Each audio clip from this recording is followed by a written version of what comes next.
pourquoi se dire: «Et si je me suis trompée toute ma vie?» Pourquoi ça fait aussi peur? Oh, ça fait super peur de se dire de s'être trompé, quand même, il faut dire la vérité. Parce qu'encore une fois, si tu arrives à l'orée de tes 50 ans ou tu as 45 ans et que tu te rends compte que tu as fait des études, tu t'es marié, tu as fait des enfants, tu as construit une carrière entière et que c'était pas forcément la bonne direction qui t'épanouit, c'est normal que tu aies un peu la trouille quand même de dire que je vais casser le modèle. Ce qui fait le plus peur, en fait, ce n'est pas ce que tu as construit, mais c'est ce que tu risques de déconstruire. C'est ce que tu risques de lâcher, en fait. Tu t'es attaché à une image sociale, tu t'es attaché à, à un statut, à un rôle. Et donc ça fait peur. C'est un petit peu, encore une fois, moi j'aime bien dire, donner cette image, tu sais, de la fameuse croisière MSC, là, tu sais, les Oui, croisières en Méditerranée. Corsa. Ouais, voilà, les croisières, machin. Donc, tu as des gens, ils économisent pendant super longtemps pour se payer une croisière comme ça, parce que c'est très coûteux quand même. Ouais. Ils vont sur la croisière et ils reviennent, ils sont super déçus. D'accord? C'est exactement pareil.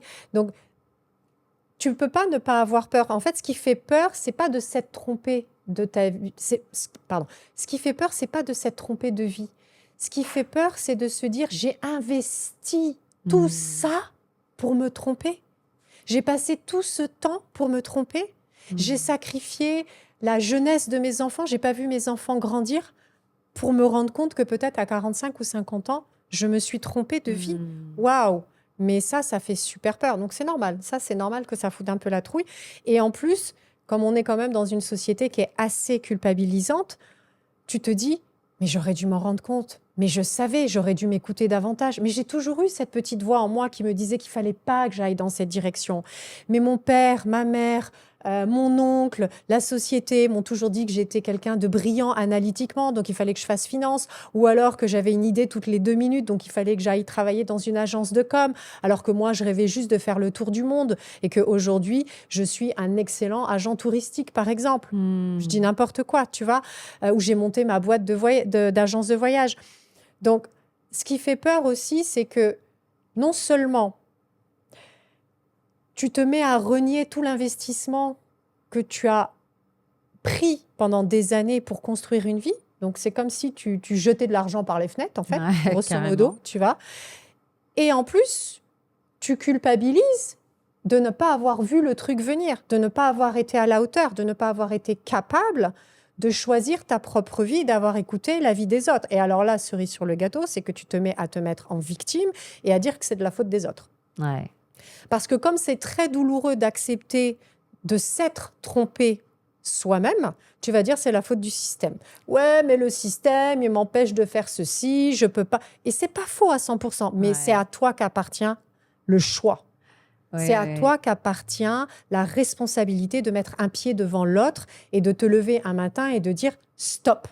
Désormais, je reprends ma vie en main. Et même si ça fait peur et même si c'est challenging, je le fais un peu. Tu vois, un virage dans la vie professionnelle, ça se prépare, ça se structure, ça s'organise. Si tu es jeune et que tu as 20 ans, bon, c'est facile. Mais si, comme moi, quand je l'ai fait, tu es chef de famille, tu es divorcé, tu as tes enfants à charge, tu as des crédits immobiliers qu'il faut payer tous les mois, etc., tu peux pas faire n'importe quoi. Ben non. Tu peux pas faire n'importe quoi. Donc, c'est normal que décider de reprendre sa vie en main ou de changer de vie, ce que les gens utilisent souvent comme terme, oui, ça fait peur. La question, c'est combien ça te coûte de ne pas bouger? Combien ça te coûte de rester avec cette peur tapie dans le ventre, de cette anxiété qui te ronge chaque matin quand tu te lèves et que tu vas à un boulot que tu détestes? J'ai eu une dame au téléphone, pas plus tard qu'avant-hier, elle est tellement dans un boulot qu'elle déteste qu'elle fait 2 heures de sport tous les soirs. Waouh. Tellement elle en peut plus parce que c'est quelqu'un qui est sanguin. Et pour Qui est nerveux. supporter l'énergie négative qu'elle a absorbée toute la journée, tout l'environnement toxique dans lequel elle est, qui est toxique pour elle, il n'est pas forcément pour tout le monde, elle se tape 2 heures de sport le soir. Pour évacuer. Pour évacuer. Et après, elle tombe comme une masse dans son lit. Mais c'est quelle vie, ça, en fait? Ouais. C'est quelle vie?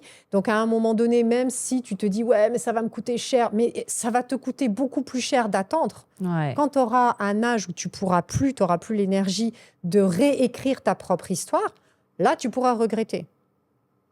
Mais pas maintenant. Tu as le temps encore maintenant. À 50 ans, on a toute la vie devant soi. Mais bien sûr. Ma grand-mère, elle est partie à 105 ans, tu imagines? On a toute la vie devant soi. Absolument d'accord avec toi.